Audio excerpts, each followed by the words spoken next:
Great day, channel viewers of Health, Wealth, and Life Basics.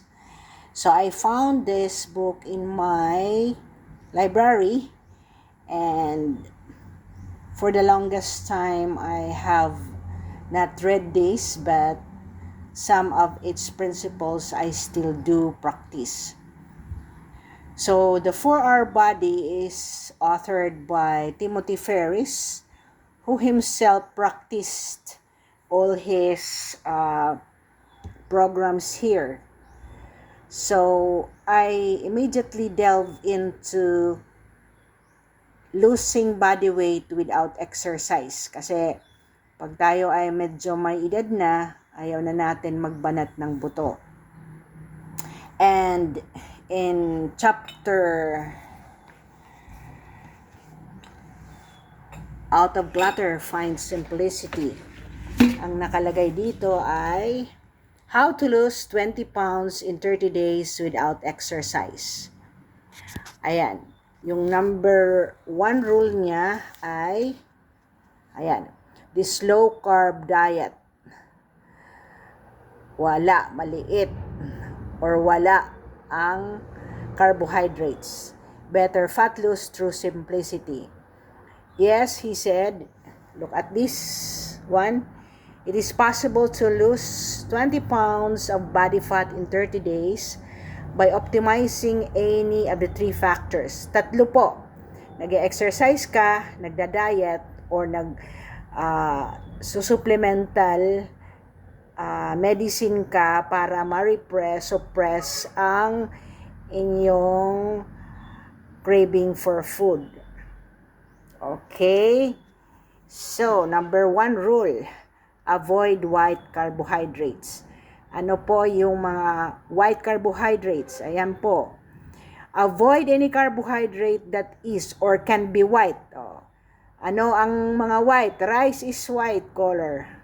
Yan. Oh, so kahit anong white, lalo na pag pasta, all bread, dito all bread, rice, including brown rice, ay may carbohydrates pa rin yan.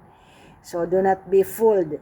Cereals, potato, pasta, yung mga pansit nyo, at saka tortillas and fried food with breading ay prohibited. If you avoid eating this mentioned foods and anything else white, you will be safe. So just for fun, another reason to avoid the whiteys, chlorine dioxide, one of the chemical used to bleach flour, even if later made brown again, yan, hindi pa rin pwede. Kaya yan ang sinasabi ko, yung mga takot kumain ng white rice, brown rice, wala pa rin gamit yan. Now, Rule 2, eat the same few meals over and over again. Like if you eat for like 6 days in a row, ito po yung mga protein niya. Egg whites with 1, 2, or whole eggs for flavor. If organic, 2 to 5 whole eggs. Legumes, yan, black beans, vegetable, spinach, mixed vegetable including broccoli, cauliflower, or any other cruciferous form, chicken breast, fish, pork, pinto beans, red beans, soybeans, asparagus, peas, and broccoli. Yan po yung kakainin mo for the next 6 days na balik-balik lang. So, ano po ang oras ng kaniyang pag-inom or pagkain? Ayan. 10 in the morning for breakfast, 2 p.m. for lunch, 6:30 for smaller second lunch, and then 8 to 9 recreation or sports training, kasi panggabi po siya ay libre mag-exercise, and then alas 10. Pero ako po, ang ginagawa ko po, hindi na po ako nagkakain after ako ay nakakain na ng 5 o'clock in the afternoon. So, here are some of the recurrent meals that he would use.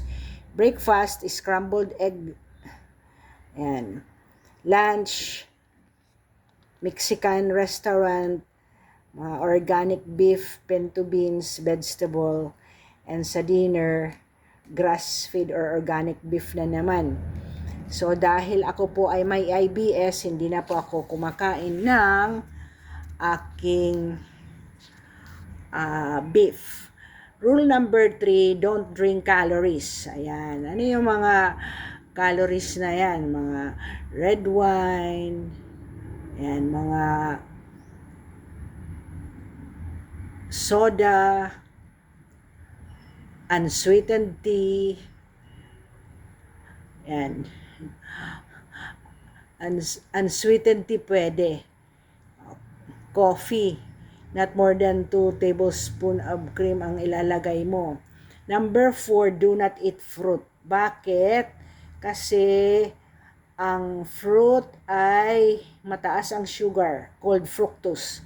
You once do not eat fruit 6 days a week, and they certainly do not need a year round. So, ang mga ancestors natin from Europe, hindi, lalo na yung mga Eskimo, hindi yan nakakakain ng fruits kasi nandoon sila sa doon sila sa North Pole, walang prutas doon. Kaya hindi talaga natin kailangan ang prutas daily. Rule number 5 is take 1 day off per week. Ibig sabihin, may cheat day ka. Ang recommended niyang cheat day is a Saturday.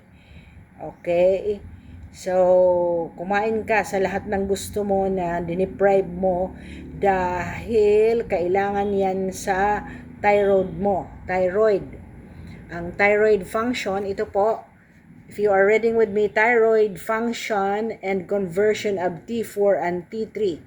So, kailangan mag-intake ka once per week sa iyong carbohydrates. That's all, folks. Thank you for listening, and I hope you were able to summarize natin ang inyong rules. Avoid white carbohydrates. This is the rules. Eat the same, rule number 2, eat the same few meals over and over again for like 6 days. Don't drink calories, yung matatamis na mga inumin. Don't eat fruit. Rule number 5, take 1 day off per week and go whatever you want to eat in order to compensate. No calorie counting siya. There is absolutely no calorie counting sa day off mo. Thank you for watching, and I hope you are able to enjoy this segment of mine on how to lose weight without any exercise.